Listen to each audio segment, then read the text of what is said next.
अनुलोम विलोम, भस्त्रिका, कपालभाति, ये सभी आजकल योगा क्लासेस में सिखाए जाने वाले बड़े कूल वर्ड्स हो गए हैं। लोगों को इसके फायदे भी दिखते हैं, जैसे weight loss, sugar control, improved digestion और भी बहुत कुछ। इतने की स्वयं महर्षि पतंजलि ने भी नहीं सोचे होंगे। पर जैसे ही योग योगा हो जाता है, कपालभाति का उद्देश्य केवल पेट को अंदर करना हो जाता है, तभी से इन सभी आसनों का, इन सभी क्रियाओं का कोई मतलब नहीं रह जाता। शब्दों में अर्थ होता है, बल होता है, कारण होता है और उद्देश्य होता है। आइए समझते हैं कि योग का, नॉट योगा, योग का पर्पस क्या है, उसका उद्देश्य क्या है, और ऐसा कौन सा योग है जो आप नहीं पहचानते हुए भी करते हैं, करते रहते हैं।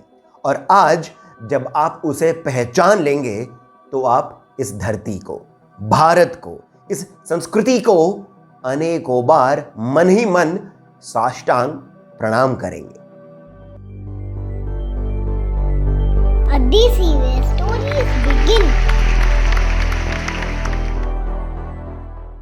भगवान श्री कृष्ण ने गीता के दूसरे अध्याय में कहा है, समत्वम योग उच्यते, अर्थात समत्व ही योग है।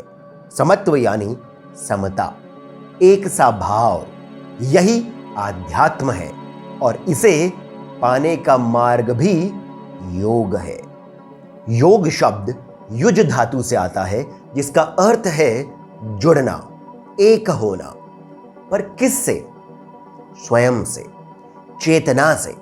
तंत्र शास्त्र कहता है कि हम शूद्र ब्रह्मांड हैं, यानी माइक्रोकॉस्म। हम स्वयं एक ब्रह्मांड हैं और हम में ही विष्णु है, ब्रह्मा है और स्वयं शिव शक्ति भी है। इसी को पाना योग है, यही अमरता है और यही योग का उद्देश्य है। और इसी लक्ष्य तक पहुंचने के लिए 4 प्रकार के योग हैं।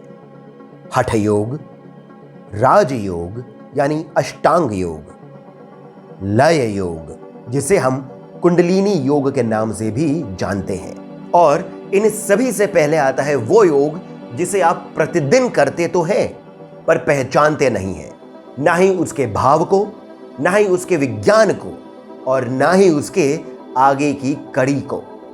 और वो योग है मंत्र योग। इस ही योग के आचार्य महर्षि नारद, पुलस्त्य, गर्ग, वाल्मीकि, भृगु और बृहस्पति हुए हैं। इस ही योग में मूर्ति पूजा भी आती है। आइए समझते हैं इसके विज्ञान को। सृष्टि की रचना में पहला क्रम आता है परमात्मा का, फिर दूसरा परमात्मा के सृष्टि को रचने के भाव का, तीसरा इस ही भाव से फिर आए शब्द, और फिर चौथा रूप, आपका, मेरा, पृथ्वी का, ब्रह्मांड का।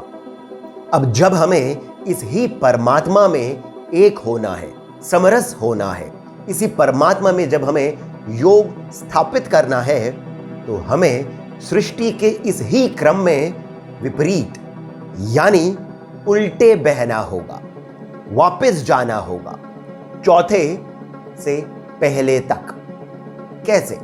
पहले परमात्मा के किसी भी रूप का ध्यान, फिर उसके शब्द का, नाम का ध्यान, उसके मंत्र का जप, फिर उसी मंत्र, उसी नाम में जब हम इतना रच बस जाएं कि हम उस ही भाव में रहें, तब हमारा परमात्मा से योग स्थापित हो जाता है। यही मंत्र योग का विज्ञान है और मूर्ति पूजा का कारण भी यही है। इस ही मंत्र योग में ध्यान, धारणा, मुद्रा, हवन, जप, समाधि जैसे 16 अंग आते हैं। तो जो आप प्रतिदिन भगवान की मूर्ति को प्रणाम करते हैं, मंत्र जपते हैं, नाम स्मरण करते हैं, ये सभी मंत्र योग ही है।